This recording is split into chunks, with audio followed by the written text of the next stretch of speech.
آج آپ کے سامنے قرآن مجید فرقان حمید سے جو واقعہ پیش کیا جائے گا، اس میں جو ہے تو انبیاء علیہم الصلاۃ کو اللہ تبارک و تعالیٰ نے کیسے کیسے اختیارات عطا فرمائے ہیں۔ بعض لوگ جو کہتے ہیں کہ نبیوں کو کچھ اختیار نہیں، یہ کسی کی نفع کے مالک نہیں، کسی کے نقصان کے مالک نہیں، حتیٰ کہ یہ اپنے بھی نفع و نقصان کے مالک نہیں، ایسے کچھ لوگ باتیں کرتے ہمیں نظر آتے ہیں۔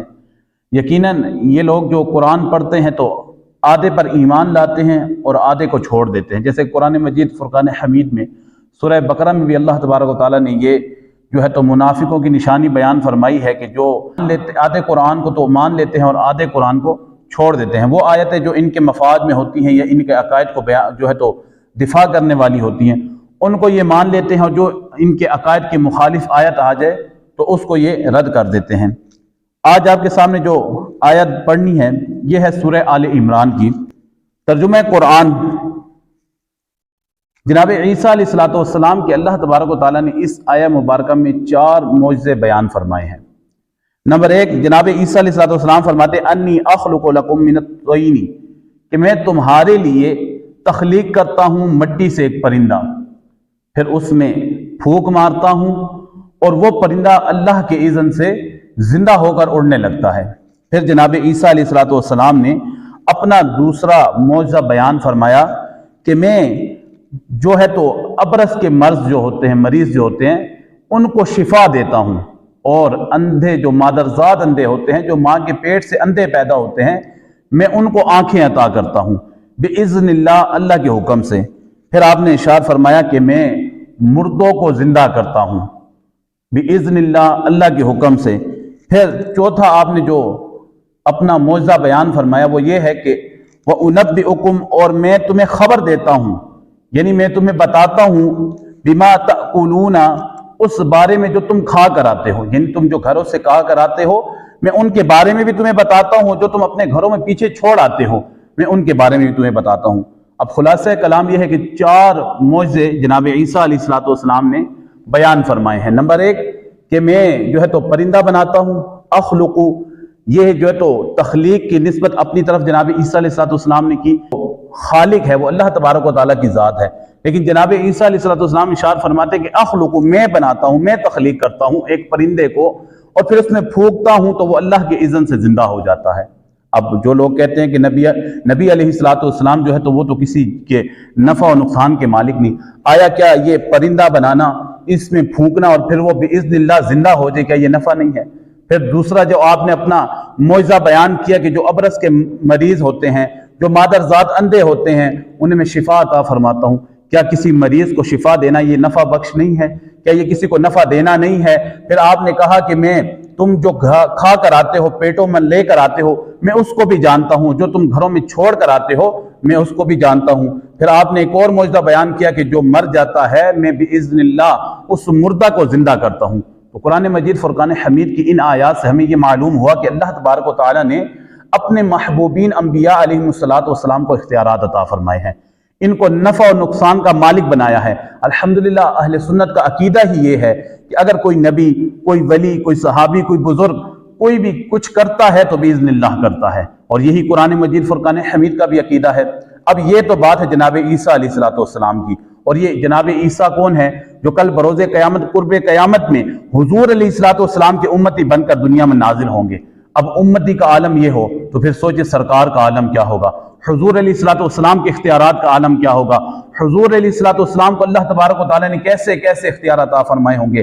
ان کے بارے میں بہت سی احادیث وارد ہیں، متعدد احادیث موجود ہے کتب حدیث میں، لیکن ایک حدیث آپ کے عقیدے کی پختگی کے لیے بیان کرنا چاہتا ہوں۔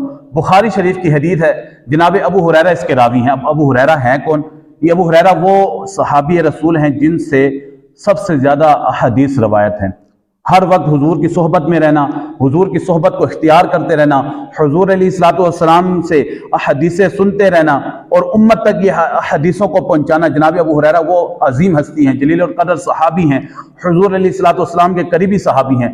اب یہ فرماتے ہیں کہ ایک مرتبہ ایسا ہوا کہ میں پیارے آقا علیہ السلام کی بارگاہ میں حاضر ہوا، حاضر ہو کر عرض کی یا رسول اللہ صلی اللہ علیہ وسلم، میں جب بھی آپ کی بارگاہ میں حاضر ہوتا ہوں حاضر ہوتا ہوں آپ کے احادیث کو سنتا ہوں، احادیث کو سن کر میرا دل کرتا ہے کہ اب یہ جو احادیث میں نے آپ سے سنی ہے میں ان کو آگے پہنچاؤں، لیکن یا رسول اللہ مسئلہ یہ ہے کہ میں احادیث سنتا ہوں، آپ کی بارگاہ سے اٹھ کر جاتا ہوں، مجھے احادیث بھول جاتی ہیں، مجھے احادیث بھول جاتی ہیں، میرا حافظہ کمزور ہے۔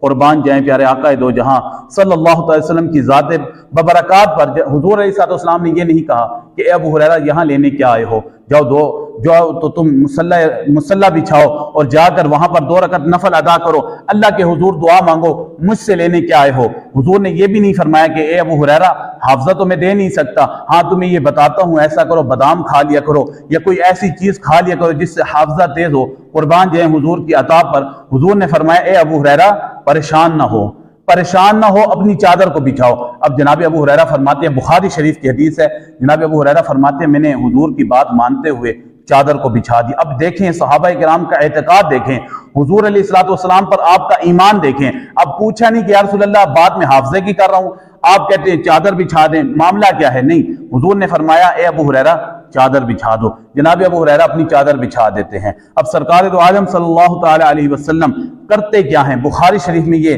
بات موجود ہے، بلا تشبیہ سمجھانے کے لیے آپ کو عرض کرتا ہوں۔ سرکار ہوا میں اپنے ہاتھوں سے ایک لب بھرتے ہیں، لب کو بھر کر جناب ابو ہریرہ رضی اللہ عنہ کی چادر کی طرف اشارہ فرما دیتے ہیں۔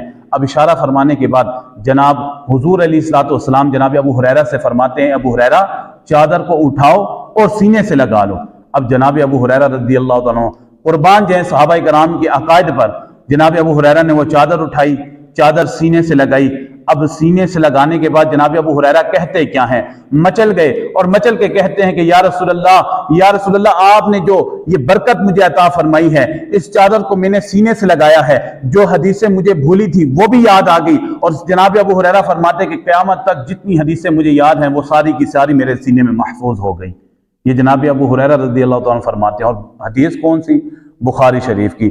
قربان جائیں میرے سیدی اعلیٰ حضرت امام احمد رضا خان فاضل بریلوی، آپ کا ہر شعر جو ہے نا تو یہ حدیث کی جو ہے تو ترجمانی کرتا ہے۔ آپ نے کیا خوب فرمایا، بخدا خدا کا یہی ہے در، نہیں اور کوئی مفر مکر، جو وہاں سے ہو یہی آ کے ہو، جو یہاں نہیں تو وہاں نہیں۔ جناب امام احمد رضا خان فرماتے ہیں کہ حضور کا در یہ اصل میں در خدا ہے، کیونکہ اللہ تبارک و تعالیٰ جو کچھ جس کو بھی عطا فرماتا ہے اپنے محبوب کا صدقہ عطا فرماتا ہے، جس کو جو بھی دیتا ہے اپنے محبوب کا صدقہ دیتا ہے۔ اسی لیے سیدی اعلیٰ حضرت نے ایک اور جگہ پہ ارشاد فرمایا، لا ورب العرش جس کو جو ملا ان سے ملا، بٹتی ہے کونین میں نعمت رسول اللہ کی۔ الحمدللہ یہ اہل سنت کا عقیدہ، اور یہ حدیث پاک بھی ہے، ترمذی میں موجود بھی۔ اللہ تبارک و تعالیٰ کے پیارے محبوب علیہ السلام نے ارشاد فرمایا، واللہ یعطی انما انا قاسم، اللہ عطا فرمانے والا ہے اور میں تقسیم فرمانے والا ہوں۔ اور صحابہ کا بھی یہی عقیدہ تھا کہ سرکار تقسیم فرماتے ہیں، سرکار جو ہے تو بانٹتے ہیں، اسی لیے صحابہ کرام کو جو پریشانی ہوتی وہ حضور کی بارگاہ میں ہاتھ جاتے اور عرض کرتے، حضور انہیں نوازتے۔ الحمدللہ ہمیں بھی یہ چاہیے کہ آج ہمیں کوئی حاجت ہو، ہم بھی حضور علیہ السلام کو اللہ کے اختیارات کی وجہ سے، اللہ کے اذن کی وجہ سے ہم جو ہے تو حضور علیہ السلام کی بارگاہ میں ہم بھی اپنی جو ہے تو عرضیں پیش کریں۔ انشاءاللہ حضور جو ہے تو آج بھی سنتے ہیں اور ہمارا جو ہے تو بیڑا پار کرنے والے ہیں۔ اللہ تبارک و تعالیٰ سے دعا ہے کہ اللہ تعالیٰ ہمیں اسی عقیدے پر رہنے کی توفیق عطا فرمائے، اور جتنے بھی گستاخان اولیاء ہیں، انبیاء ہیں، اہل بیت ہیں، اللہ تعالیٰ ان کے شر سے ہمیں محفوظ فرمائے۔ آمین بجاہ النبی الامین صلی اللہ تعالیٰ علیہ وسلم۔